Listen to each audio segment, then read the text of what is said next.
What's good, yo? It's Montana here, and I'm just gonna go ahead and get straight to the point of the title. So, a lot of people ask me on Discord how I got Diamond and AimStars, which is like pretty much seen as a pretty high rank in the game as far as I heard. So, I'm just gonna go ahead and try to help you guys get to that rank. Now, I will state, if you're trying to improve your performance in the game, mechanical skill, also known as literally just how well you can aim, is definitely an advantage. However, you shouldn't fully depend on it, as movement, game sense, and many other factors can count on your game performance. This is simply just how to improve your mechanical skill. Like, it's just a better way to get a diamond in AimStars. That's literally all it is. So, seen as a good achievement in the game. People love you for it, but whatever. Now, I won't waste any more of your time, so here's how to do it.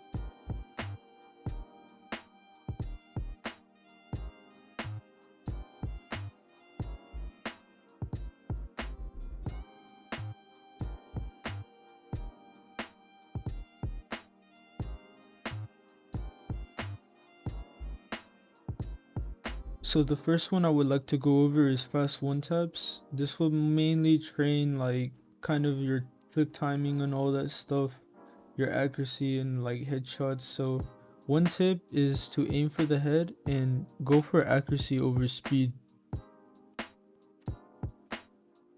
So the next one is 180 target switching static. So this will simply improve your target switching. So aim for the head while also aiming for accuracy over speed too. These targets do not move and can be used as a warm-up. Alright, so this one's ascended tracking. This is gonna basically help you with your tracking. However, it's more aimed at like general tracking instead of having to like aim for the head and the body or whatever.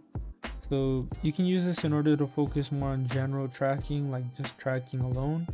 And you can use target switching too, because once you finish destroying the target, you will have to switch to another target in order to keep tracking.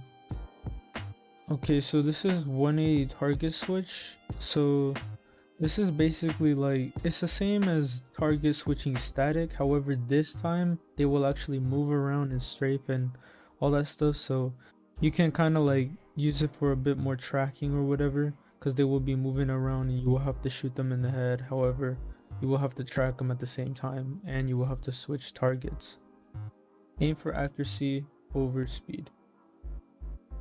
Okay, so the next one is pressure aiming. In this scenario, the targets will kind of slowly grow then disappear within a couple seconds. So you got to shoot them before like they disappear in order to gain points. So the accuracy will kind of like, you should try to go for accuracy, but speed is going to be needed in this. So it's alright if you miss, don't worry about it. But you have to be a little fast, I won't lie, in order to basically hit them.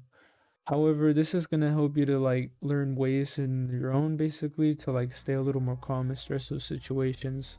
But it's way better that you learn your own ways, like such as breathing or staying calm while gaming. Okay, so the next one is 6 targets, small reload or whatever, one wall, 6 targets, small reload. So this is like the previous one. However, the targets are actually smaller and you have a limited amount of bullets. So if you miss, you will be punished with losing a bullet. However, if you miss too many bullets, you will need a reload, which will cost you time, making you lose points. So it will also train your fine motor skills, so it'll make you accurate with smaller targets. So this one is horizontal headshot. So this is pretty simple. All you have to do is train your horizontal aim and just click on the dot or whatever the target. So you will realize crosshair placement matters in a lot of games. Now, what is crosshair placement?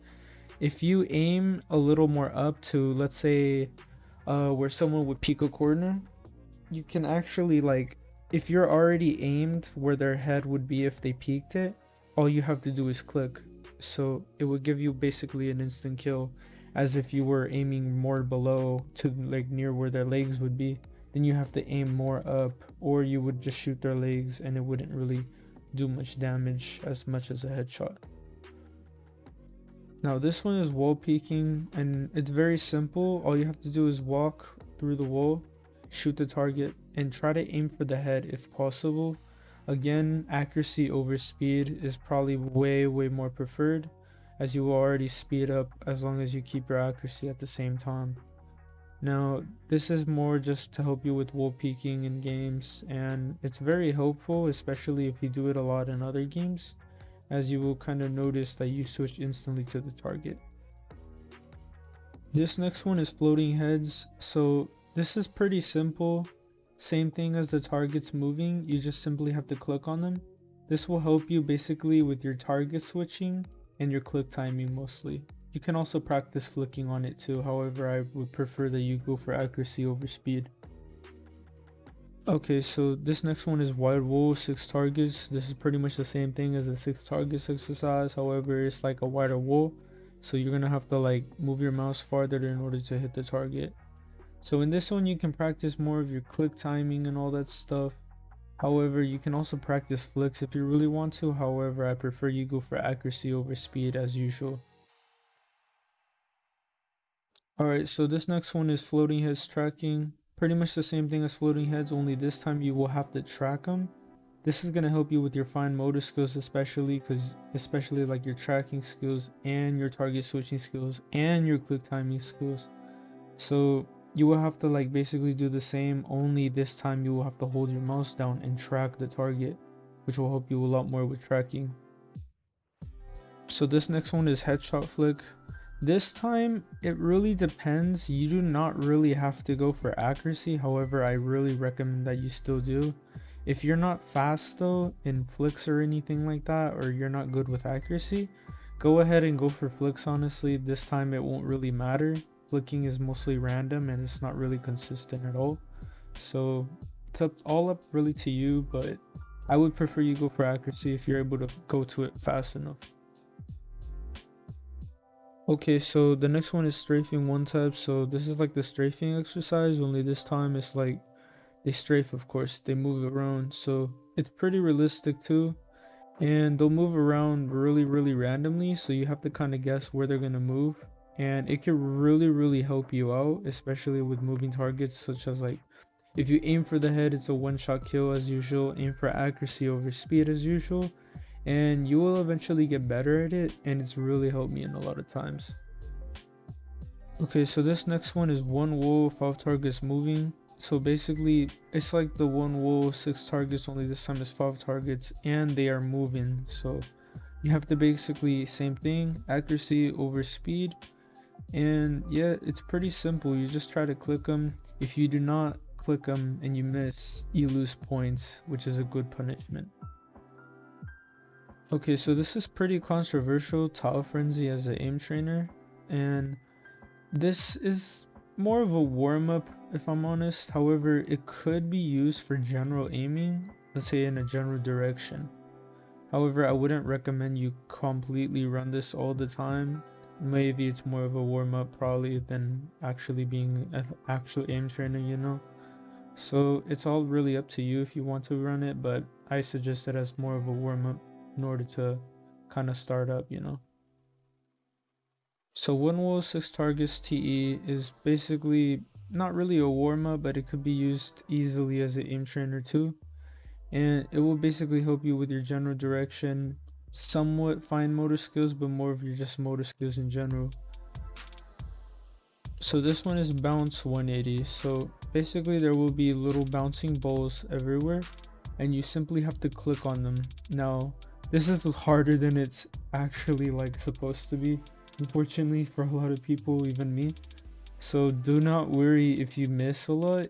It's alright, because they're really incredibly hard to hit, but try not to miss them at the same time. Aim for accuracy over speed as usual, and this will kind of help you. Like, let's say somebody jumps off a ledge and you gotta shoot them, yeah, you can shoot them easier. Or let's say somebody tosses a C4 in the air in Siege or something, you know, you never know. But yeah, the next one's realistic tracking, and it's on V2, but I'm not sure what the difference is, and I don't really care. I never saw the other one. However, like this time, try to aim for the head instead of the body. Make it a habit to aim for the head instead of the body. Even if you're not really good at aiming, try your best to.